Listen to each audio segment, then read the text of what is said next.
In a rare move, Russian President Vladimir Putin apologized to Israeli Prime Minister Naftali Bennett for anti-Semitic remarks made by Foreign Minister Sergei Lavrov, who accused Israel of supporting a neo-Nazi regime in Kyiv.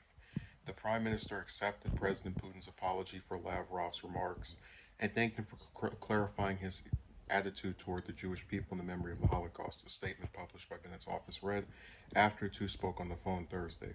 Putin's apology comes after the Russian Ministry of Foreign Affairs released a 1,000-word statement in defense of Lavrov's comments about Israel, whose leaders have condemned Russia since the beginning of its invasion of Ukraine. Lavrov also said the wise Jewish people say that the most ardent anti-Semites are usually Jews. Vladimir Putin and Naftali Bennett emphasized the special significance of this date for the people of both countries, who carefully preserve the historic truth about the events of those years and honor the memory of all the fallen, including victims of the Holocaust. The Kremlin statement read, not noting the apology. Israeli Foreign Minister Yair Lapid said Monday that Lavrov's comments on May 1st were unforgivable and spread falsities about the Holocaust, which killed over 6 million Jews and the other minority groups. Russia continues to falsely justify its invasion into Ukraine by claiming that it is on a mission to denazify it, according to an English translation of a video addressed by Putin. Through spreading propaganda, Moscow claims there is a domination of Nazism in Ukraine. The Russian embassy in the UK recently tweeted out a video with the caption including hashtags "No to Nazism" and "Stop Nazi Ukraine." Ukrainian Prime Minister Volodymyr Zelensky is Jewish. So there's a tiny stub of stuff left to the article, but here's the important part. I was really surprised by the apology, because a lot of these foreign leaders tend to be very stubborn, and they don't ever admit they've had any errors or faults in their judgments almost at any point. Even when other people from their country do something screwed up, they tend to not even bother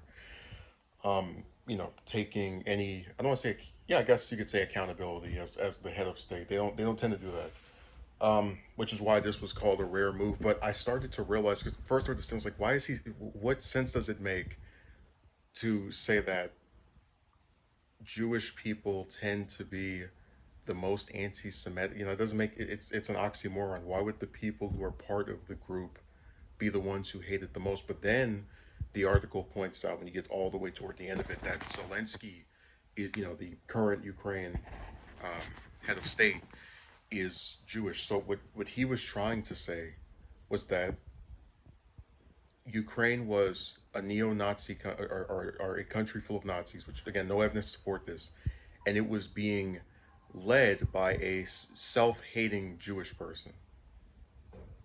So he didn't directly point out the fact that Zelensky is Jewish, but that was the inference you can draw, because he's saying that this nation that they're so determined to invade, for reasons that don't have anything to do with any religions. It's just them trying to take more land that they believe is theirs. Oh, we're trying to stop Nazism, and the reason that we're having all this pushback is because the current head of state, who is Jewish, is technically the most anti-Semitic of them. It's just total, garbage, just to peddle the narrative behind starting this war. And it's really disgusting in a way, because like, if you were to even believe the idea that the people over there are anti-Semitic, right? So you're going to justify you killing innocent people in this bloody conflict by saying, oh well, it's currently led by someone who's anti-Semitic. so so we're supposed to care more about what the personal beliefs of the head of state you consider to be, and your claims that people have these views that are so intolerant, while you are not tolerating the preservation of the lives of people over there by killing them. That's why I said that it's really stupid. There is no new wave of Nazism in Ukraine. That's all BS that Russia's spreading so they can justify their conflict. And I mean, hey, at least there was an apology. I just wish the full apology would come in the form of ending this invasion, though.